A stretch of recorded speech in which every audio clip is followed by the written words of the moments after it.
नमस्कार बच्चों, कैसे हैं आप सब। आशा करती हूँ आप सभी अच्छे होंगे, स्वस्थ होंगे, खुश होंगे और अपनी पढ़ाई भी अच्छे से कर रहे होंगे। तो जैसा कि आप सभी जानते हैं, मैं हूं आपकी हिंदी की अध्यापिका और मैं स्वागत करती हूं आप सभी का आईसीटी वर्चुअल क्लासरूम में। और आज हम यहाँ पर एकत्रित हुए हैं पढ़ने के लिए क्लास 12th की हिंदी। क्लास 12th की हिंदी में जैसे कि आप सभी को पता है, हमने अपने पिछले सेशन में आपका जो आरोह पाठ्य पुस्तिका है आपकी, उसका चैप्टर हमने चार्ली चैपलिन और यानी हम सब, ये चैप्टर जो है हमने पढ़ना शुरू किया था और चार्ली चैपलिन के जीवन के बारे में हमने जाना था। तो जैसे कि हम सभी जानते हैं और हमने अपने पिछले सेशन में पढ़ा भी है कि चार्ली चैपलिन जो है वो एक अंग्रेजी अभिनेता हैं और अभिनेता, निर्माता, निर्देशक और एक कलाकार हैं। और वो उस समय यानी कि जो 1920 का जो समय था, दशक था, उस समय वो बहुत ज्यादा प्रसिद्ध हुआ करते थे। जब हमारी फिल्में यानी कि एक मूक एरा था वो, जब हमारे देश में फिल्मों में या फिर जो भी कार्यक्रम या नाटक बनाए जाते थे उनमें आवाज नहीं हुआ करती थी। उस समय उस मूक एरा के वो प्रसिद्ध कलाकार थे, अभिनेता थे। और उनके जीवन के बारे में जैसे कि हमने जाना कि किस तरह का उनका जो जीवन था, उनके माता पिता के बारे में और उनके जीवन में कितनी कठिन परेशानियों के बावजूद, कठिन परिस्थितियों के बावजूद उन्होंने ये सारी चीजें अपने जीवन में सीखी थी। यानी कि उन्होंने अपने जीवन में जो कुछ भी सीखा वो सब उन्होंने अपने जीवन में अनुभवों के माध्यम से सीखा। और एक बहुत अच्छी बात हमने इस पाठ में जानी थी कि उन्होंने करुणा में हास्य और हास्य में करुणा का जो ये एक मेल उन्होंने बनाया था, ये आज से पहले ना तो कभी हुआ था और ना तो हम इसको रियल में कर पाते हैं। तो और भी बहुत सारी चीजें हैं इस पार्ट में पढ़ने के लिए, समझने के लिए। तो हम शुरू करेंगे आज का सेशन, चलेंगे स्मार्ट बोर्ड की तरफ, सभी बच्चे ध्यान से पढ़ेंगे। तो जैसे कि मैंने आप लोग को बताया कि जो चार्ली चैपलिन है वो ट्रम्प करके चलने का अभिनय करते थे। यानी कि वो ट्रम्प को प्रस्तुत करते थे और उसके कारण उनके अवचेतक तक पहुंचते थे। बहुत ही अच्छे हास्य कलाकार जो चार्ली चैपलिन थे वो हमारे थे। और चार्ली चैपलिन का जो यहाँ पर हमने पढ़ा था कि उनके कैरियर से, बचपन से लेकर उनके कैरियर से लेकर उनकी मृत्यु तक का जो ये सारा समय है, ये 75 साल तक चला था। तो इस 75 सालों में क्या कुछ उन्होंने अपने जीवन में किया और किस तरह से लोग आज भी उन्हें पसंद करते हैं, किस तरह से लोग आज भी उनके सामने पढ़ते हैं, उनके सामने उनके नाम पर हंसते हैं, उनकी कला पर मुस्कुराते हैं, प्रसन्न होते हैं। क्योंकि यहाँ पे जैसे कि बताया कि चार्ली चैपलिन जो थे, दरअसल सिद्धांत यहाँ पर बताया गया था कि दरअसल सिद्धांत जो है कला को जन्म नहीं देते, कला स्वयं अपने सिद्धांत या तो लेकर आती है या तो उन्हें बाद में गढ़ती है। जैसे करोड़ों लोग चार्ली को देखकर अपना पेट दुखा लेते थे, तो उन्हें मेल ऑटरिंग या जेम्स एजी की बेहद सारगर्भित समीक्षाओं से क्या लेना देना, क्योंकि वो केवल चार्ली के अभिनय पर ही बहुत ज्यादा प्रभावित होते थे, बहुत ज्यादा मुस्कुराते थे। और चार्ली की जो माता थी, उन्होंने बहुत अच्छे जो संस्कार, अच्छी जो बातें चार्ली को सिखाई थी, अच्छी चीजें चार्ली को सिखाई थी। और उनके बचपन के बारे में बताया है कि जब एक बार वे बीमार थे तो उनकी माँ ने उन्हें ईसा मसीह का जीवन बाइबल पढ़कर सुनाया था। और ईसा के सूली पर चढ़ने के प्रकरण तक आते आते माँ और चार्ली दोनों रोने लगे थे। और ऑकले स्ट्रीट के तहखाने के उस अंधियारे कमरे में माँ ने मेरे सामने संसार की वह सबसे दयालु ज्योति उजागर की थी। यानी कि उनकी जो माता थी, उनका वहां पर देहांत हुआ था। और दूसरी घटना जो चार्ली के जीवन में आई थी कि जब वो कसाई खाने से ज्यादा दूर नहीं रहते थे और एक बार उन्होंने देखा था कि कसाई खाने में किस तरह से जो एक वहां पर भेड़ थी, तो उसको किस तरह से पकड़ा गया था उसको मारने के लिए। तो चार्ली ने ये सब देखा और भेड़ अचानक से वहां से भाग गई, और जो कसाई खाने के लोग थे वो उन्हें उस भेड़ को पकड़ने के लिए उसके पीछे भागे। तो ये जो दृश्य था ये बहुत ही ज्यादा हास्यप्रद था, बहुत ही ज्यादा हंसाने वाला था। तो चार्ली कहते हैं कि शायद ये जो मजाकिया दौड़ थी, जो ये मजाकिया दौड़ रही, शायद यही मेरे भावी फिल्मों की भूमिका तय, शायद इसी दौड़ ने मेरी भावी फिल्मों की भूमिका तय कर दी होगी। तो यहाँ पर चार्ली ने बहुत सारी बातें अपने जीवन के बारे में बताई है कि किस तरह से चार्ली का जीवन रहा था। और अब हम आगे बढ़ेंगे। देखिए, भारत में चार्ली चैपलिन को इतने व्यापक रूप से स्वीकार करने का एक सौंदर्य शास्त्रीय महत्व तो है ही, लेकिन भारतीय जनमानस पर उसने जो प्रभाव डाला उसका पर्याप्त मूल्यांकन शायद अभी होने को है। हास्य कब करुणा में बदल जाए और करुणा कब हास्य में बदल जाए, परिवर्तित हो जाए, इससे पारंपरिक या सैद्धांतिक रूप से अपरिचित भारतीय जनता उस फिनोमेनन को यूं स्वीकार किया जैसे बत्तख पानी को स्वीकार करती है।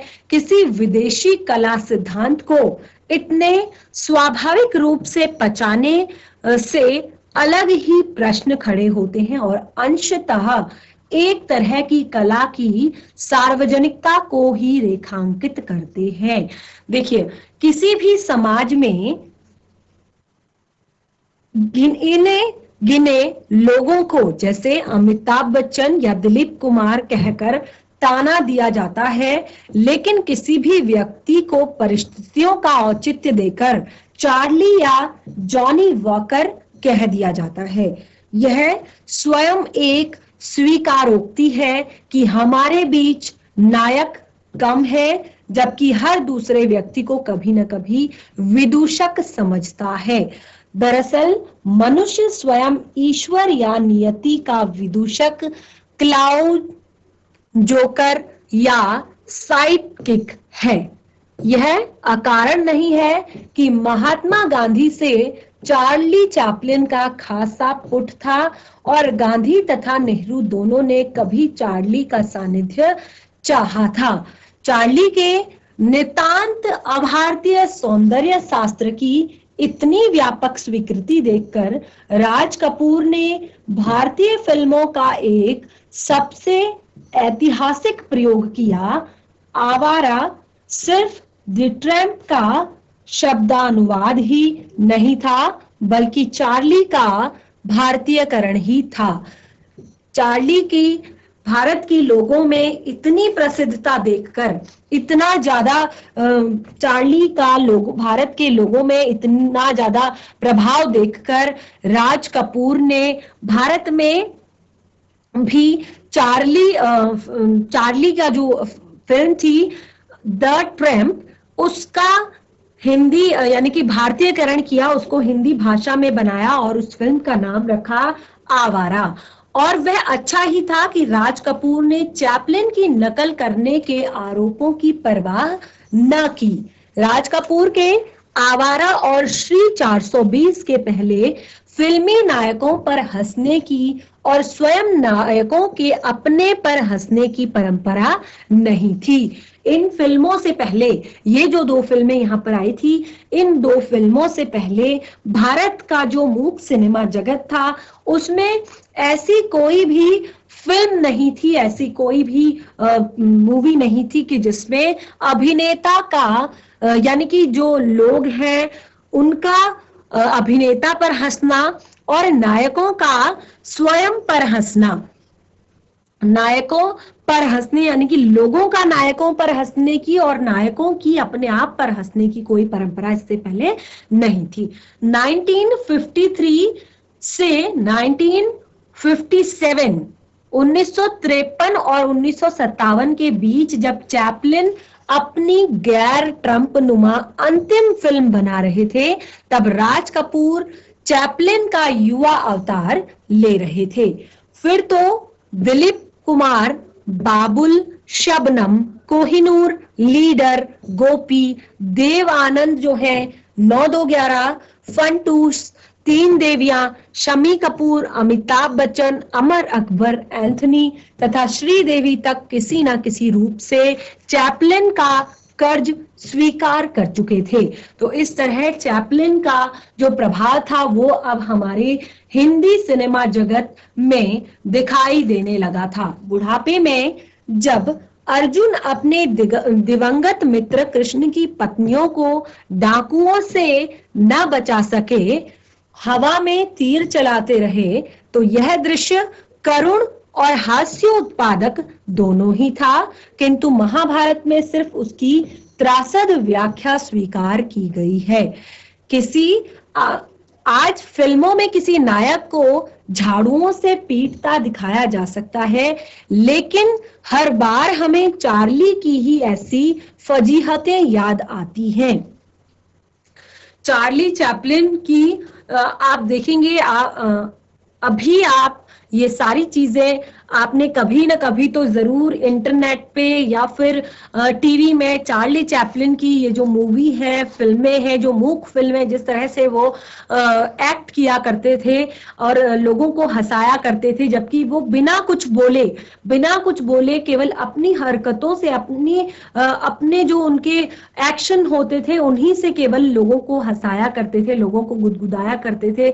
जहां पर करुणा होता था, दुख होता था, वहां पर भी वो लोगों को हास्य दिखाते थे। तो हमारे भारत में अभी तक ये सारी चीजें बिल्कुल नई थी, ऐसा कुछ हमारे भारत में पहले नहीं होता था। लेकिन जब राज कपूर साहब ने ये सारी चीजें देखी और तब तक वो 1953 से 1957 में जब चैपलिन अपनी गैर ट्रम्पनुमा अंतिम फिल्म बना रहे थे, तब तक उन्होंने चैपलिन का एक युवा अवतार ले लिया था। और दिलीप कुमार ने फिर बहुत सारी फिल्मों में, जैसे बाबुल, शबनम, कोहिनूर, लीडर, गोपी, शायद आपने ये मूवियां नहीं देखी होंगी, ये फिल्में नहीं देखी होंगी, क्योंकि ये बहुत पुरानी फिल्में हैं, लेकिन अक्सर आप देखेंगे कि ये टीवी में ये फिल्में आती हैं और आज की तुलना में ये जो फिल्में हैं ये काफी प्रभावशाली होती हैं, बहुत ही ज्यादा आनंददायक होती हैं अगर आप देखेंगे तो।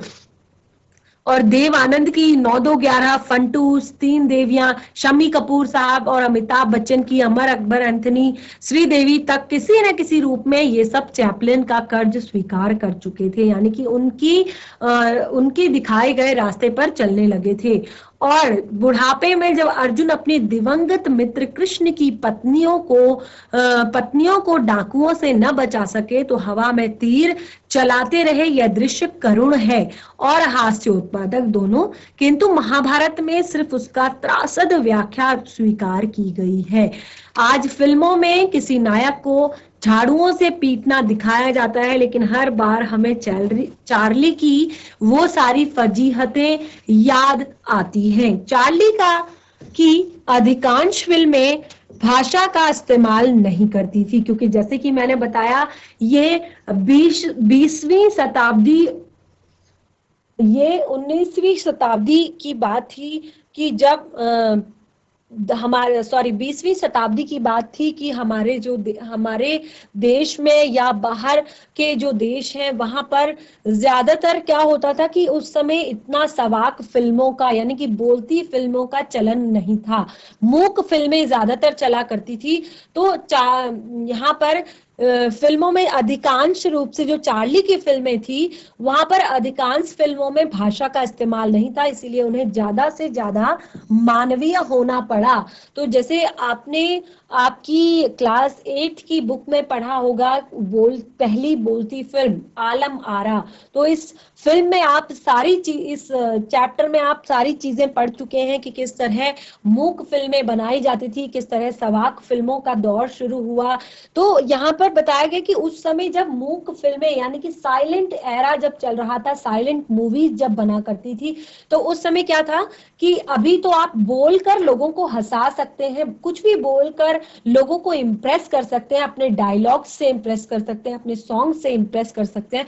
लेकिन उस समय केवल और केवल जो आपका एक्ट था, आपके एक्सप्रेशंस थे, वो केवल और केवल लोगों को आपकी तरफ आकर्षित किया करते थे। तो चार्ली की जो अधिकांश फिल्में थी वो साइलेंट मूवीज थी, यानी कि भाषा का इस्तेमाल उनमें नहीं हुआ था, इसलिए ज्यादा से ज्यादा उन्हें मानवीय होना पड़ता था, ज्यादा से ज्यादा एक्टिव, ज्यादा से ज्यादा उन्हें वहां पर बहुत ज्यादा एक्टिव होना उन्हें पड़ता था। सवाक चित्रपट पर कई बड़े बड़े कॉमेडियन हुए, लेकिन वे चैपलिन की सार्वभौमिकता तक नहीं पहुंच पाए, क्योंकि इसकी जो वजह की पड़ताल है वो अभी होने को है। अभी इसकी वजह की पड़ताल, आज भले ही इस जो सवाक चित्रपट हमारा आ गया है, ये जो सवाक चित्रपट है ये 1935 यानी कि 1935 के बाद ही हमारे देश में लगभग आ गया था।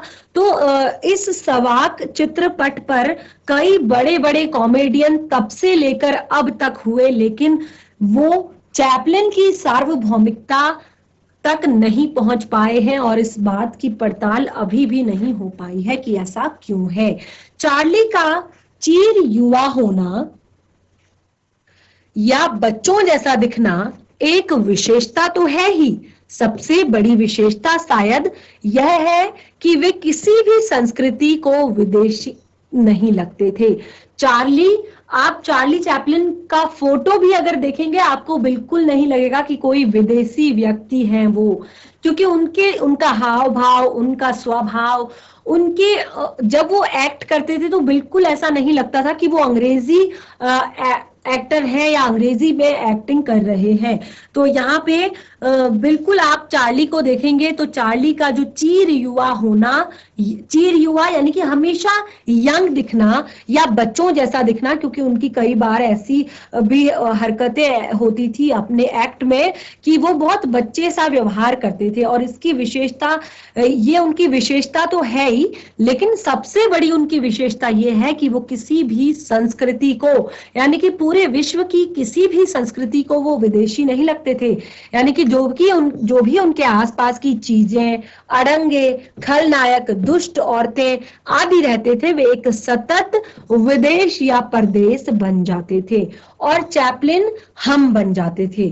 चार्ली के सारे संकटों में हमें यह भी लगता था कि यह मैं भी हो सकता हूं, क्योंकि चार्ली को आपने देखा होगा कि कभी भी आपने अगर आप YouTube से देख सकते हैं या और भी टीवी चैनल्स में आप सर्च कर सकते हैं, देख सकते हैं कि चार्ली की जो भी एक्शंस होते थे तो ऐसा लगता वो हर बार किसी न किसी परेशानी में पड़ जाते थे, हर बार किसी न किसी दिक्कत में पड़ जाते थे। तो यहाँ पर यही बताया गया है कि जब चार्ली के व्यवहार की, चार्ली की एक मेन विशेषता थी कि वो किसी को भी विदेशी नहीं लगते थे, क्योंकि उनके आसपास के जो लोग होते थे वो परदेशी या विदेशी बन जाया करते थे। लेकिन अगर जो व्यक्ति चार्ली चैपलिन को देख रहा है वो हमेशा ये अनुभव करता था कि ये मैं भी हो सकता हूं, यानी कि इतनी सारी मुसीबतें मुझ पर भी आ सकती हैं। तो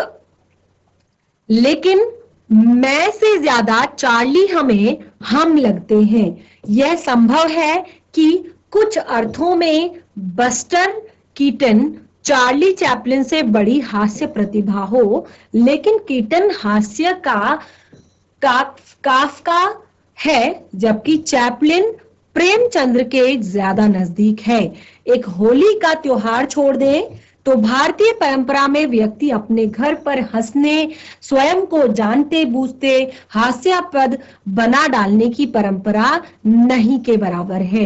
अक्सर क्या होता है कि हमारे घरों में एक होली का त्योहार अगर छोड़ दें, क्योंकि होली के त्योहार पर कोई भी किसी कोई इंसान ऐसा नहीं होता जिसको देखकर हमें हंसी नहीं आती, क्योंकि सारे बिल्कुल आपने देखा होगा कि सब बिल्कुल अलग अलग रंग में रंगे रहते हैं, अलग अलग तरह के बने हुए रहते हैं। तो एक होली का त्योहार छोड़ दें तो भारतीय परंपरा में व्यक्ति के अपने पर हंसने और स्वयं को जानते बूझते हास्यास्पद बना डालने की परंपरा नहीं के बराबर है।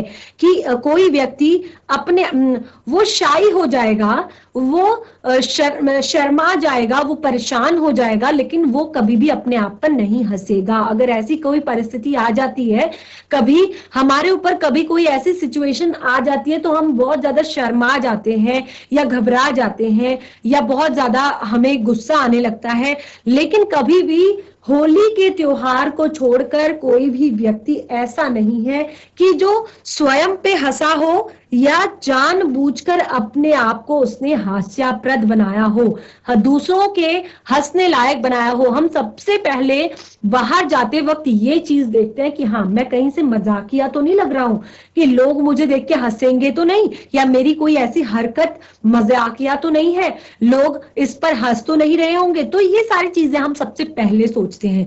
लेकिन हमारे देश में होली का त्योहार एक ऐसा है जिसपे सब एक दूसरे पर हंसते हैं और कोई भी ये नहीं सोचता कि लोग मुझ पर हंस रहे होंगे। गांव और लोक संस्कृति में तब वह शायद हो, गांव और लोक संस्कृति में शायद ये हो सकता है, लेकिन नगर सभ्यता में तो वह नहीं है, थी नहीं, यानी कि यह है नहीं भी हम बोल सकते हैं कि नगर सभ्यता में तो ये सब थी नहीं। चैपलिन का भारत में महत्व यह है कि वह अंग्रेजों जैसे व्यक्तियों पर हंसने का अवसर देते हैं।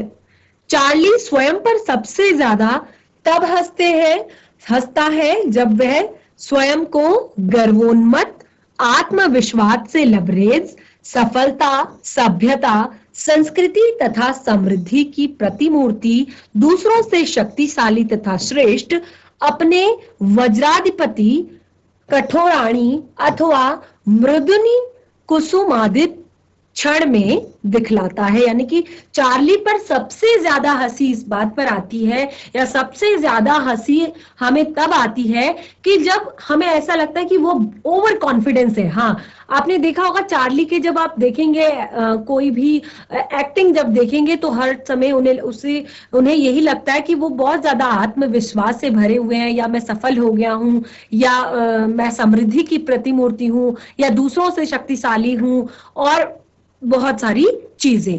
तब यह समझिए कि कुछ ऐसा हुआ ही चाहता है कि ये सारी गरिमा सुई चुभते गुब्बारे जैसी फुस हो उठेगी, और थोड़ी देर बाद ये सारी जो गरिमा है उनकी वो ऐसे निकल जाती है जैसे गुब्बारा भरा हुआ है और उस पर एक पिन मार दो तो सब खत्म।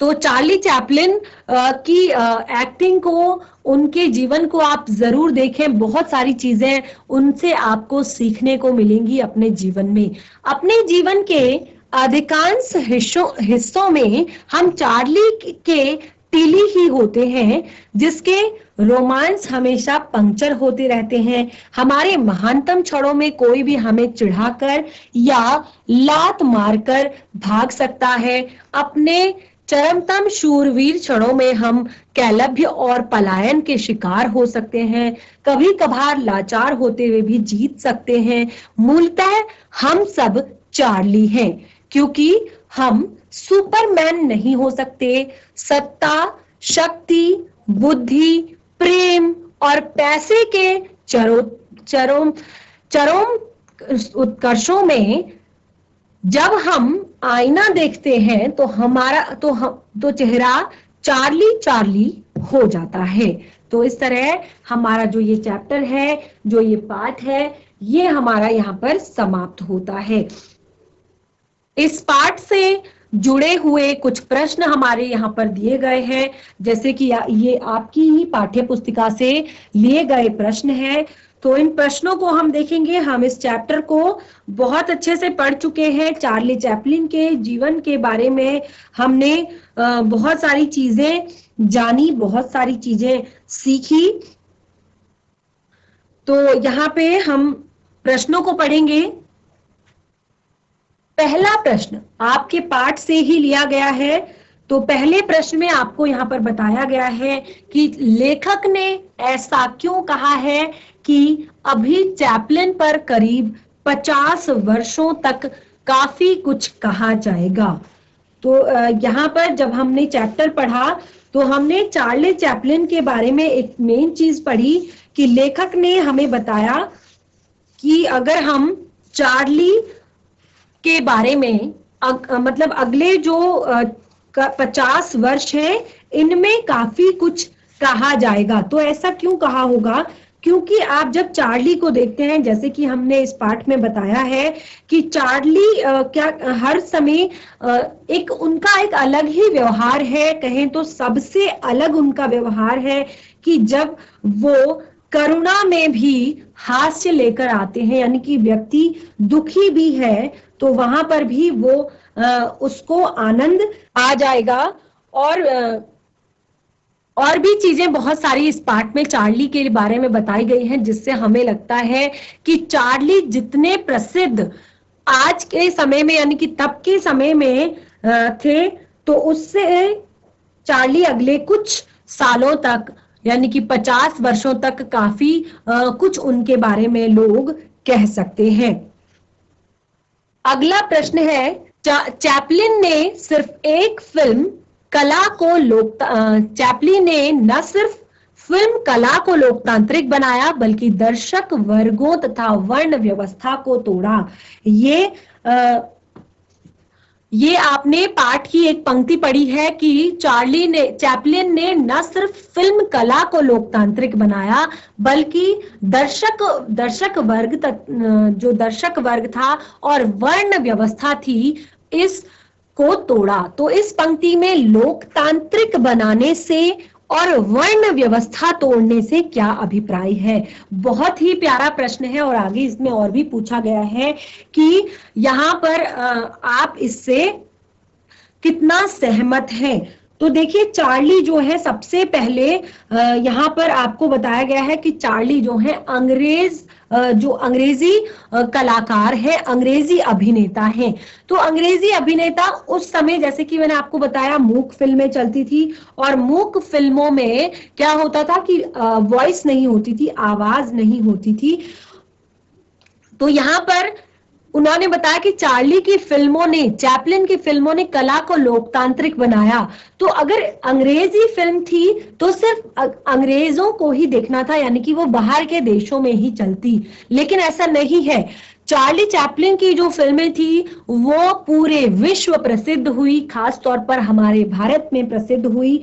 और यहाँ पे भारत में प्रसिद्ध होने के बाद आपने देखा कि हर वर्ग का व्यक्ति, हर वर्ण का व्यक्ति भारत में प्रसिद्ध होने से अर्थ है कि पूरे जो अंग्रेज हैं वो थोड़ा सा अलग वर्ण के हैं और भारत में वर्ण हमारा अलग है। तो वर्ण व्यवस्था की सिर्फ इसी वर्ण के लोग इस फिल्म को देख सकते हैं, ऐसा नहीं था। तो चार्ली ने इस वर्ण व्यवस्था को तोड़ा और सबसे पहले इन फिल्मों को लोकतांत्रिक बनाया, यानी कि लोग जो है चार्ली की फिल्मों को देखने लगे।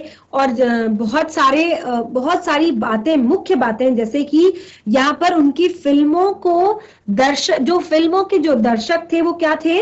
पागल खाने के मरीज, विकल मस्तिष्क के लोग और दूसरे आइंस्टीन जैसे प्रतिभाशाली जो महान व्यक्तित्व वाले लोग होते हैं वो, यानी कि हर तरह का व्यक्ति उनकी फिल्मों को देखा करता था, हर तरह का व्यक्ति उनकी फिल्मों को जानना चाहता था, देखना चाहता था। अगला प्रश्न है, लेखक ने चार्ली का भारतीयकरण किसे कहा है और क्यों? गांधी और नेहरू ने भी उनका सानिध्य क्यों चाहा?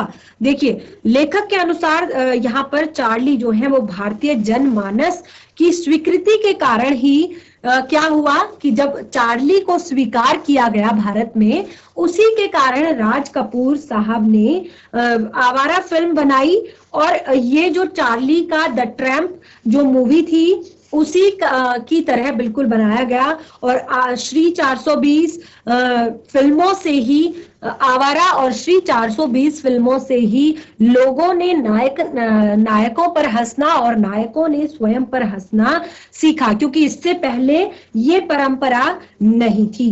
और चार्ली का बहुत बड़ा प्रभाव हमारे महात्मा गांधी और नेहरू जी दोनों पर पड़ा और वो इसीलिए उनका सानिध्य पाना चाहते थे। अगला है, लेखक ने कलाकृति और रस के संदर्भ में किसे श्रेष्ठ कर माना है और क्यों? तो लेखक ने कलाकृति और रस के संदर्भ में रस को श्रेष्ठ कर माना है। कुछ रसों का कलाकृति में साथ पाया जाना श्रेष्ठ कर होता है। जैसे जीवन में सुख और दुख आते रहते हैं और ये संसार की सारी परंपराओं को मालूम है कि जीवन में सुख और दुख आते हैं, लेकिन करुणा का हास्य में बदल जाना और हास्य का करुणा में बदल जाना ऐसा पहले भारतीय परंपरा में नहीं था। लेकिन यहाँ पर अब कुछ ऐसे यहाँ पर उदाहरण है कि जिनमें कई जो रस हैं वो साथ साथ आए हों। तो बहुत सारे एग्जाम्पल आप इस पाठ में से या अपने आसपास से लिख सकते हैं जहां पर आपको करुणा और हास्य दोनों साथ साथ मिल जाएं। और आगे बहुत ही अच्छे प्रश्न है यहाँ पर, ये आपके लिए होमवर्क है, आप इन्हें पढ़ेंगे और स्वयं से करेंगे। तो बच्चों, आज हमारा चार्ली चैपलिन यानी कि हम सब वाला जो ये चैप्टर है ये हमारा कंप्लीट हो गया है। तो चार्ली चैपलिन के जीवन से हमें बहुत कुछ सीखने को और समझने को मिला है। आप घर पर जाएंगे, इस चैप्टर को दोबारा रिवाइज करेंगे और पाठ से जुड़े हुए प्रश्नों के उत्तर करेंगे। आशा करती हूँ कि आपको पाठ अच्छा लगा होगा, पसंद आया होगा और आप चार्ली चैपलिन के जीवन को भी पढ़ सकते हैं। तो आज का जो ये सेशन है हमारा यहीं पे समाप्त होता है। हम मिलेंगे नए सेशन में एक नए पाठ के साथ। तब तक के लिए धन्यवाद। आपका दिन शुभ हो।